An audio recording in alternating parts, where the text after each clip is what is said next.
Impeachment de Jair Bolsonaro. Pois é. Depois de uma semana de frases absurdas, opiniões preconceituosas, falta de decoro, começou a se disseminar nos meios políticos e nas redes sociais a ideia de impedimento do presidente Bolsonaro. Nosso papo no estúdio hoje é sobre essa possibilidade. A gente está com Gilberto Maringoni, professor adjunto de Relações Internacionais da Universidade Federal do ABC, e Paulo Nicole Ramires, professor de Sociologia da Fundação Escola de Sociologia e Política de São Paulo. Sejam muito bem-vindos, pessoal. Muito obrigada pela presença. Obrigado, Boa tarde, Thalita. Boa tarde. Vamos logo assim, direto ao ponto. E aí, é possível o impeachment de Bolsonaro ou não? Quais são as ressalvas nesse momento? Tem a parte jurídica, pela lei é possível? Tem as questões políticas que envolvem esse impedimento? É possível nesse momento? Quem começa? Olha, Thalita, eu acho que essa é a discussão que não vale a pena. É. Eu sinto ser um chato aqui. Porque nós estamos com uma pauta tão extensa nesse imbróglio que é o governo Bolsonaro. Sim. Por exemplo, hoje começa a votação, deve começar, ou hoje ou amanhã, a votação do segundo turno da reforma da Previdência. Sim. Que é uma pauta que não está vencida. Isso aí vai causar sérios problemas para os trabalhadores, como Sim. Você tem discutido aqui no programa. Nós temos a MP 881, que é aquela da liberdade econômica, que acaba de estraçalhar o que sobra da CLT. Trabalho aos fins de semana, todo tipo de... Você abre as empresas, isso é uma liberação geral para o crime organizado conseguir se legalizar. Sim. Enfim, ela é um desmonte geral da economia. A gente tem que discutir um plano geral de emprego no país. A gente tem que discutir a séria crise da educação. Nós vamos ter manifestações semana que vem. A universidade está sob ataque. Então, eu acho que o impeachment é uma não pauta. Agora, já que está aqui, eu vou discutir por que eu sou contra. Sim, você, inclusive, publicou 2 artigos, que é o impeachment é via ilusória para a esquerda, e daí foi tão comentado que você publicou uma parte 2, que é a via ilusória do impeachment parte 2. E você fala um pouquinho sobre essas questões, de a oposição tem que focar, então, em fazer oposição de fato e não em criar o impeachment que politicamente, de repente, pode não ser aceito, enfim. Olha, eu acho que o impeachment é aquela solução mágica que as pessoas querem, assim, para, de repente, eu ter uma solução para esse caldo, esse precipício que o país está vivendo. Então, solução mágica nunca é bom. A gente tem essa série de pautas concretas. O Bolsonaro ainda tem 30% de apoio na sociedade brasileira. Não está colocado com força essa questão de derrubar o presidente pela via do impeachment, mas, além disso, o impeachment em si é algo muito complicado. Porque você investir numa campanha do impeachment do Bolsonaro, você tem que, primeiro, você vai ter que admitir que o que foi feito contra a presidente Dilma não foi golpe. Porque como é que você justifica que há 4 anos, há 3 anos, a presidente foi derrubada por um impeachment, foi um golpe? E como é que você consegue tirar de você essa peste de que a campanha não é golpista? O fato do presidente estar fazendo coisas com as quais eu não concordo, com os meus amigos, com um grande número de pessoas não concorde, não é motivo para o impeachment, mas para combater concretamente cada uma dessas questões. Mas, daí eu vou jogar a palavra para o Paulo. Eu li um texto hoje de um jurista falando sobre tudo que já foi dito por Bolsonaro e como isso se encaixa em crimes. E só que daí ele fala, olha, tem tudo isso daqui pode ser configurado crime, isso daqui também, mas politicamente, sim, o impeachment não é viável. Então, juridicamente ele seria viável, mas politicamente não. Eu acho que a questão é que Bolsonaro põe a vida da República em risco. Eu acho que isso é inegável. A questão da gente pensar quando ou não o impeachment pode ser feito, acho que nutre um pouco da discussão daquilo que Hannah Arendt chama de banalidade do mal. Ou seja, até quando a gente vai ter que esperar para ter certeza de que esse governo precisa ser derrubado. A gente não pode esquecer que está em marcha um processo não só de desmatamento, extermínio de indígenas, perseguição a homossexuais, perseguição à área da educação, principalmente pessoas de esquerda, e tudo isso nutrido a partir de discursos do presidente. Sim. Veja que, por exemplo, nos últimos dias, o próprio Trump se viu na obrigação de mencionar o supremacismo branco. Sim. Por conta do atirador que fez um manifesto basicamente enaltecendo o Trump, o seu discurso, e por isso levou a cabo o massacre. Então a gente não pode esquecer que figuras públicas, principalmente um presidente, ele tem responsabilidade sobre toda a nação. E que independentemente de suas ideologias, ele está representando desde o mais rico ao mais pobre, de qualquer gênero, enfim, lógico, do ponto de vista sexual. Então a gente tem que parar para pensar que há crimes de responsabilidade. Óbvio que ainda é muito cedo a gente discutir o impeachment, né? Acho que está muito crua a discussão, mas eu tenho a impressão também que a própria imprensa começa a divulgar mais essa ideia por conta da própria aprovação da reforma da Previdência. Sim. Eu tenho a impressão que tanto o mercado quanto a imprensa estavam esperando essa aprovação, estavam com um discurso de alguma maneira anestesiado contra a retirada desse presidente, mas eu vejo, por outro lado, que o caso da Dilma é muito diferente do Bolsonaro. Sim. A da Dilma é claramente um golpe, tanto é que, enfim, ela não foi incriminada no final das contas, e o que a gente estava discutindo era uma manobra econômica, se é que tenha sido uma manobra, né, de pagamento de títulos, etc. Agora, no caso de Bolsonaro, a gente está discutindo questões de direitos humanos. E eu acho que o peso é um pouco diferente. Eu concordo, assim, do ponto de vista jurídico, o argumento do professor é muito lógico e faz todo sentido. Mas a gente está numa outra pauta agora, né, que são direitos humanos, preservação do meio ambiente. E, enfim, será que a gente vai ter que esperar 4 anos, esperar um caos generalizado? Devemos esperar o mal pior para que, sem querer ser redundante, mas entre todos os males o pior, para que a gente comece a pensar nessa ideia? Eu tenho ouvido muito isso sobre chegar num ponto de não retorno. Então, até onde a gente pode ir, até onde o Brasil aguenta, e daí, nesse sentido, tirar o Bolsonaro e depois ver o que faz. Muita gente tem. Inclusive, a gente conversa bastante com o jornalista Leandro Fortes, que participa aqui no nosso programa, sempre trazendo ótimas análises.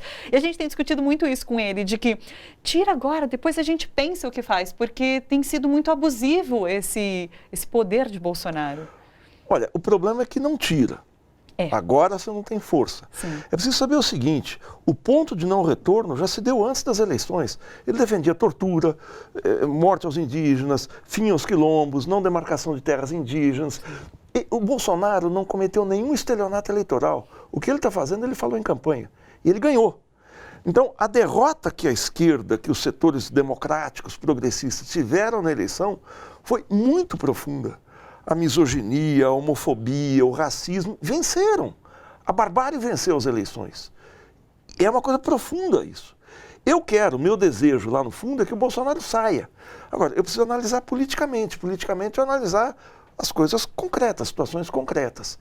Eu tirar o Bolsonaro para entrar o Mourão, ou para entrar talvez o Maia, o Rodrigo Maia, não é que é trocar 6 por meia dúzia, é o projeto neoliberal de privatização, entrega da Petrobras, de Alcântara, ser feito com mais competência. Sim. Então, o Paulo tem razão quando fala assim, passou um limite. Eu também acho, a cada dia eu me escandalizo mais. Mas é preciso ver o seguinte, o que é a lei do impeachment? A lei do impeachment é um contrabando feito no regime presidencialista a partir do regime parlamentarista. O que é o regime parlamentarista? Você elege um primeiro-ministro, que é o chefe de Estado, com base no Congresso, nos deputados, que nós temos deputados e senadores. Eles elegem e eles têm o poder de tirar com o voto de desconfiança. Ou seja, o primeiro-ministro perde maioria, o que aconteceu com a Theresa May na Inglaterra. Sim. Cai e o parlamento elege outro ministro. Isso não existe, o regime parlamentarista, o voto não é dos congressistas, é do povo. Mas aí se faz esse contrabando, que é você colocar uma lei que é, na verdade, um voto de desconfiança para derrubar o presidente. Quando é que isso foi feito? Isso está na Constituição de 46, isso foi regulamentado por uma lei do presidente Dutra, em 1950. Quando é que se tentou derrubar presidentes da República no Brasil? No começo de 1954, tentaram promover um impeachment contra Getúlio Vargas. Sim. Contra o Collor, ele não chegou a ser votado em impeachment, ele renuncia. Contra a presidente Dilma, tentou-se, aliás, contra o Lula, se aventou em 2005 no bojo do Mensalão, mas não houve maioria porque a vida das pessoas estava melhorando e ninguém dava bola para uma campanha de impeachment. E a presidente Dilma, na verdade, a Dilma, se não me engano, me corrige, Paulo, é o primeiro presidente brasileiro a de fato sofreu impeachment. O Delfim Moreira tinha sofrido, não era impedimento, era em 1919, ele sofreu um processo, ele foi impedido, mas não existia a figura do impeachment. Então, só para eu terminar, não quero me alongar muito, não, mas o impeachment é julgado pelo Congresso. Então, não importa se é crime ou não. Você perdeu a maioria, você está sujeito a impeachment. Esse é o risco do impeachment em si. Sim. Ele não julga crime. Então, a gente Ele é político, é. Ele é político. Porque se fosse crime, vai para o Supremo, Sim. não para o Congresso. O Congresso julga politicamente. Sim. E o meu receio é a gente investir na campanha do Bolsonaro e banalizar o impeachment. Vários prefeitos pelo interior do Brasil têm perdido mandatos porque perdem a maioria na Câmara. O Crivella, no Rio, que não é santo de minha devoção, sofreu 3 processos e venceu os 3. Ou seja, você entra numa dinâmica que se a gente eleger um presidente de esquerda no país novamente, você corre risco de em 6 meses ele cair, porque o impeachment está tão banalizado, como eu falei, que ele se torna moeda corrente. Olha, se você não se comportar, você sofre impeachment. Fragiliza a democracia. Exatamente, esse é o meu receio. Sim. Agora, a gente tem conversado muito sobre essa questão dos 30%, né? Que as pesquisas mostram que esse eleitorado do Bolsonaro de 30% se mantém desde o começo da eleição, caiu um pouquinho, mas ele tem se mantido. Paulo, você acredita que esse equilíbrio de forças que existe hoje no Congresso, por exemplo, ou mesmo essa base bolsonarista, tende a mudar? Olha, eu tenho a impressão que essa base fiel a Bolsonaro, ela representa tudo que há de mais retrógrado no Brasil, né? Necessariamente diz respeito a uma herança de uma mentalidade escravocrata, de uma religiosidade extremamente conservadora, hipócrita ao mesmo tempo. Então, eu acredito que esse número tenda a ser reduzido, mas não a tal ponto que Bolsonaro deixe de circular pelo meio público, né? Seja como deputado, um senador no futuro.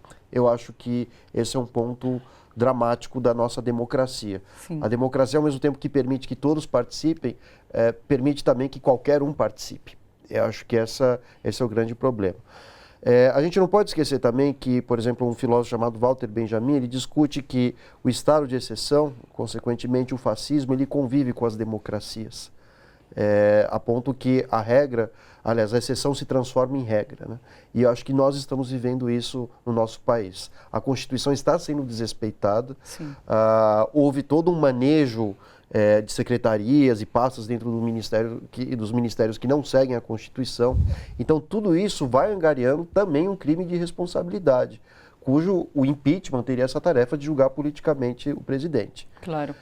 Vejam que o Bolsonaro passou a campanha inteira e antes da campanha culpabilizando o PT por distribuir cargos de acordo com interesses políticos, etc. Lógico que o PT fez isso, mas não nessa escala que nós estamos vendo hoje, a ponto de um presidente, o caso Bolsonaro, tentar colocar o seu filho na embaixada dos Estados Unidos. Isso não tem pé e cabeça. Enfim, a mesma coisa com o presidente do INPE que foi demitido. Sim. Ou seja, a gente está diante de dados de ordem civilizatória, científica, não são achismos. Então, eu acho que é diante disso que o próprio Bolsonaro, a cada dia, cava a sua própria cova, né? Sim. Enfim. Enfim, eu vejo como um caso totalmente diferente aquele que ocorreu com Collor e com a Dilma. Porque em nenhum momento nós colocamos em questão essas problemáticas. Sim, claro. De ordem civilizatória. Sim. Uma pedalada fiscal não se compara, caso realmente tenha ocorrido, né? Pelo menos é o que dizia o processo, essa pedalada ela não se compara o que é agir contra os direitos humanos. Sim. Não, eu queria dizer o seguinte, qual é a visão, o que sustenta o Bolsonaro? Porque tem uma parcela da opinião pública, como bem fala o Paulo, que representa, que elegeu esses deputados, que representam o que existe de mais selvagem no mau sentido, não é selvagem do ponto de vista ecológico, na vida pública brasileira, que sustenta o Bolsonaro, mas em última instância são os grandes donos do dinheiro. É aquilo que genericamente a gente chama de grande capital. O grande capital tem nome. Por exemplo, um deles é Cândido Bracher. Todo mundo deve ter visto aquela entrevista dele, que é o presidente do Itaú, na Folha de São Paulo semana passada. Cândido Bracher diz, com toda a candura que uma pessoa chamada Cândido pode falar, o seguinte, que ele está muito entusiasmado com o Brasil, porque pouco importa o que o Bolsonaro fale.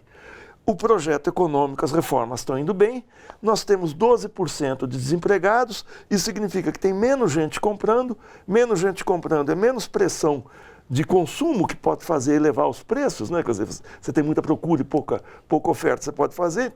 Isso faz com que a gente tenha uma janela para o crescimento muito boa. É uma fala criminosa, muito pior que a do Bolsonaro. É porque o seu Cândido Bracha, ele é um engravatado, é elegante, esquia em Aspen. Ninguém fala nada do escândalo dele. Esse é o sustentáculo do Bolsonaro. É isso que nós temos que investir contra.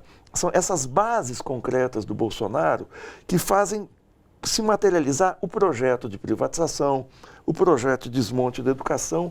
E nós temos um flanco que o Bolsonaro está aberto, que tem que ser combatido, são os vazamentos. Hoje à tarde teve um vazamento que, do ponto de vista do vazamento da Vaza Jato, claro, que do ponto de vista da opinião pública pode não pegar muito, que é o Dallagnol tramando a derrubada do Gilmar Mendes, que também não é uma figura que eu seja simpático. Mas ali o Dallagnol investe contra um cachorro maior que ele, contra um cachorro grande. Vai ser uma briga boa. O que significa esses vazamentos? Que todo o cenário montado para eleger Bolsonaro, a condenação do ex-presidente Lula, a ideia de que tudo é melhor do que a roubalheira do PT, não que o PT seja santo, mas tudo é melhor que a roubalheira do PT, de que é preciso colocar alguém que seja machão na presidência, que seja um sujeito que bote a casa em ordem, foi construído pelo Sérgio Moro e pelos seus asseclas.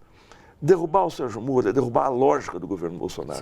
Para mim, hoje, é mais interessante pegar o flanco onde ele está descoberto, é uma investida pesada contra esse pessoal da Lava Jato, contra o Sérgio Moro, que desmonta a lógica inteirinha do governo Bolsonaro. Já que você trouxe... Olha só, você que curte a TVT e quer contribuir com a gente para que a nossa programação chegue cada vez mais longe, se inscreva no nosso canal do YouTube/Rede TVT e torne-se membro.